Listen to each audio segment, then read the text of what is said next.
Je suis Christelle Célis et ici, j'ai à cœur de t'offrir un espace de messages et de canalisation à travers ce podcast.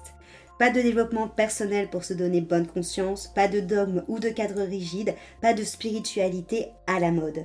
Tu es au bon endroit si tu veux t'incarner pleinement, libre, en connexion avec ton âme et le divin et honorer ta puissance ainsi que le vivant. Je t'inviterai toujours à révéler ta propre vérité et ton unicité. Alors ensemble, découvrons les énergies qui t'entourent et les messages de ton âme. Installe-toi confortablement et que l'épisode commence. Bonjour à tous, bienvenue dans cet épisode de podcast. Je suis Christelle Célis et aujourd'hui on va parler ensemble du fait d'arrêter de vouloir plaire aux autres pour oser être soi et assumer son authenticité. Combien de fois est-ce que tu as dit ou est-ce que tu as entendu dire « j'ai pas osé ». J'ai pas osé faire ça, j'ai pas osé lui dire, j'ai pas osé dire non, j'ai pas osé être moi, j'ai pas osé assumer ce que j'étais, j'ai pas osé assumer ce que je pensais, j'ai pas osé assumer ce que j'aimais. Combien de fois ? Et ça, pour moi, c'est en lien avec l'authenticité. Mais être authentique, c'est pas balancer à la figure ce que l'on pense, ce que l'on est, sans filtre, sans conscience, sans présence. C'est pas ça. Et généralement, on confond un peu authenticité, sincérité avec juste honnêteté brutalité. C'est pas ça. Que ce soit l'authenticité, que ce soit la sincérité, que ce soit l'honnêteté, c'est quelque chose qui est très subtil et qui demande beaucoup de conscience, beaucoup de présence. Ce qui nous empêche d'oser, ce qui nous empêche d'être pleinement nous, ce qui nous empêche d'assumer pleinement cette authenticité, c'est le fameux masque social que l'on a construit, qu'on n'a pas forcément choisi de construire, mais qui s'est formé tout seul comme un grand, de manière un peu sinueuse, depuis l'enfance. Rien que par les drivers que l'on voit en psyché, qui sont d'ailleurs associés à l'enfant intérieur, le faire plaisir, le fait des efforts, le fait vite, le soi parfait. Toutes ces phrases de reste assis, tais-toi, arrête de bouger. T'as envie de faire ça, ben fais d'abord ça. Réussis d'abord tel examen et après on verra. On nous a appris dès enfant à devoir entrer dans des cases, à devoir performer, à devoir se réduire pour être contenu dans ces cases, à devoir se taire, et pour être accepté, et pour appartenir à un clan, et pour être aimé. Sauf que ça nous a réduit à être souvent aimés pour ce que l'on fait, et pas pour ce que l'on est. Et parfois on pense être aimé pour ce que l'on est, mais en fait on est aimé pour le rôle qu'on est joué, qu'on est en train de jouer.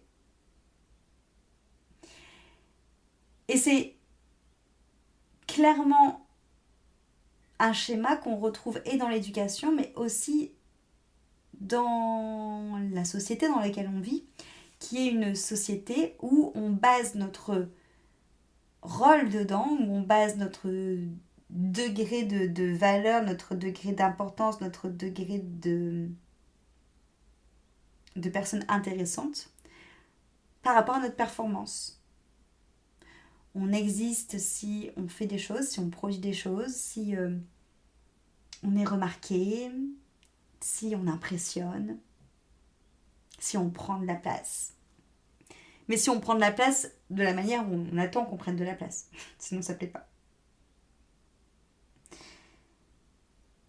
Et ce qui fait que généralement, moi je sais que quand j'étais petite, on avait un jeu, c'était d'imaginer notre vie adulte. Et généralement, lorsqu'on imaginait cette vie adulte, je jouais totalement un rôle. Comme si que je rêvais d'être quelqu'un d'autre. Alors que maintenant, dans ce chemin de quête de moi, au plus j'avance, au plus je suis réellement moi. Alors que je me dis que quand j'étais petite, je rêvais réellement d'être quelqu'un d'autre. Parce qu'on pense que si on est quelqu'un d'autre, on sera accepté par le regard des autres. Que si on prend le rôle qu'on veut nous donner, on sera validé. Et que si on brille parce que l'on a appris, parce que l'on a compris, on sera admiré. Et que tout ça vaut mieux que être véritablement soi-même.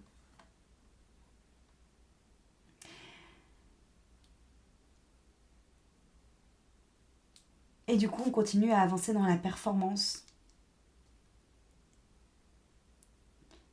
dans la réussite sociale, dans la quête d'un statut.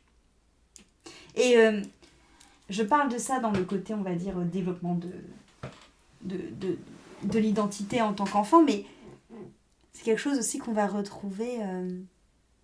Je vous parle souvent qu'il faut faire attention aux étiquettes aussi spirituelles, qui sont d'autres cases tout simplement. C'est juste on sort d'une salle de cinéma où on était enfermé, où on était scotché sur notre chaise pour rentrer dans une autre salle de cinéma et se rescotcher dans un autre siège.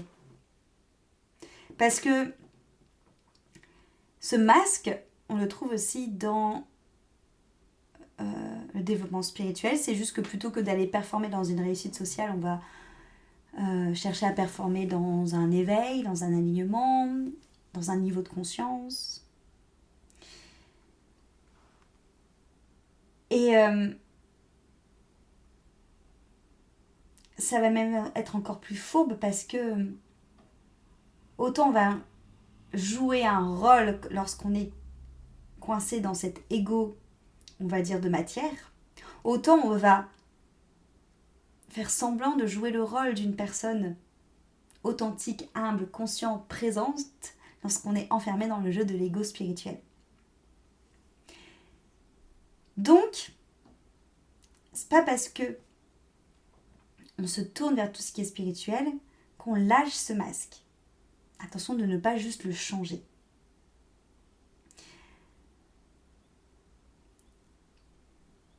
Et qu'est-ce qui fait que souvent on passe d'un masque de matière à un masque spirituel, donc en gros d'un ego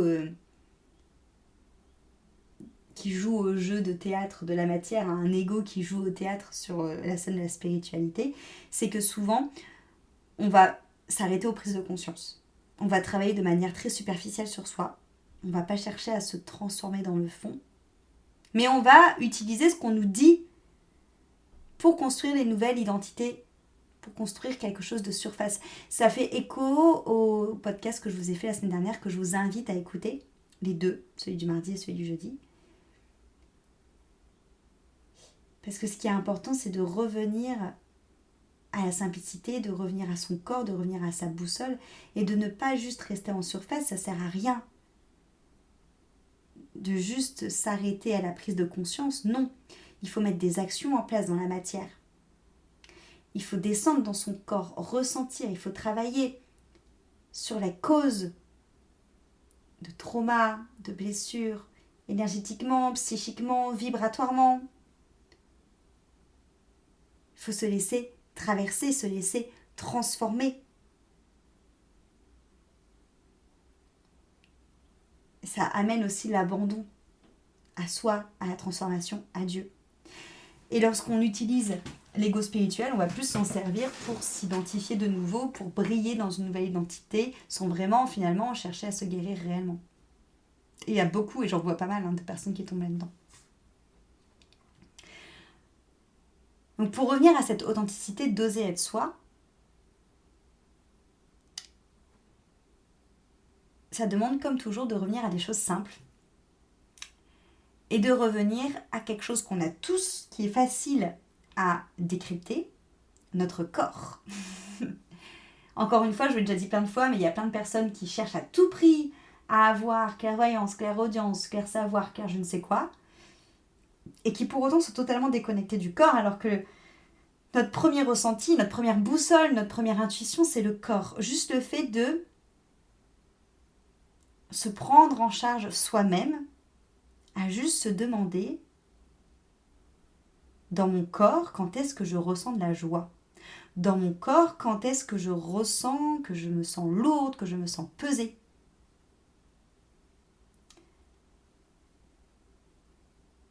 Et juste revenir à soi pour aller chercher, arrêter d'aller chercher la validation extérieure, arrêter d'aller chercher des réponses extérieures. Parce que clairvoyance, clairaudience, clair-savoir, ça vous amène des réponses extérieures. On s'en fiche de ça.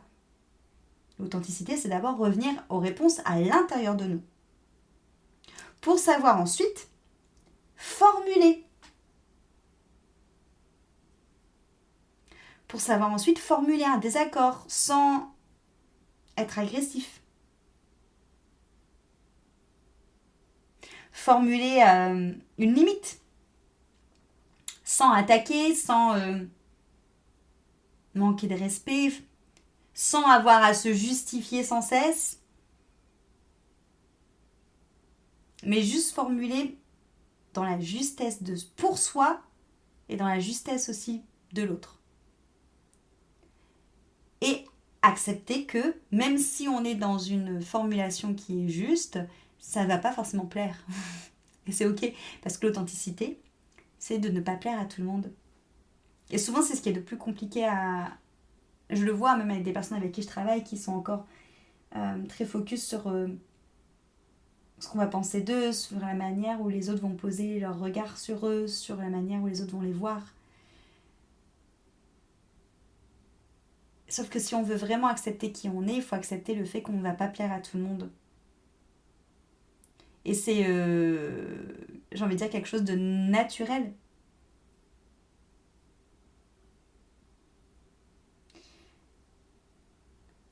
C'est quelque chose de naturel pour plusieurs raisons.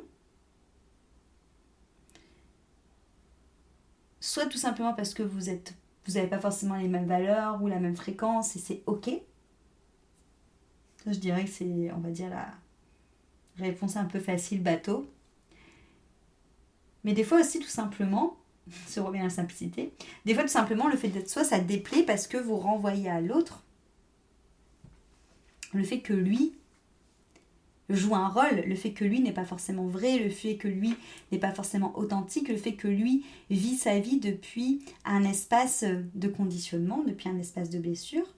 Et quand il se rend compte que vous êtes en train de changer, lui, il veut juste que vous redeveniez comme avant, parce qu'en fait, il résiste à ce changement parce que vous le mettez face à sa propre incohérence aussi, quelque part. Donc si on revient à chaque fois à la simplicité de la spiritualité, je pense que l'authenticité,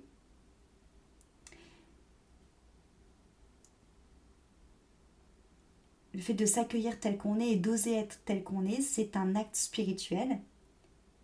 Parce que c'est ne plus faire semblant d'être, ne plus faire semblant de savoir des choses, ne plus faire semblant de comprendre des choses, ne plus faire semblant de devoir rentrer dans des cases, de performer, mais juste se présenter tel qu'on est, avec une honnêteté déconcertante, radicale de qui on est, dans la beauté de la création que Dieu, que l'intelligence créatrice supérieure nous a faite, tout simplement.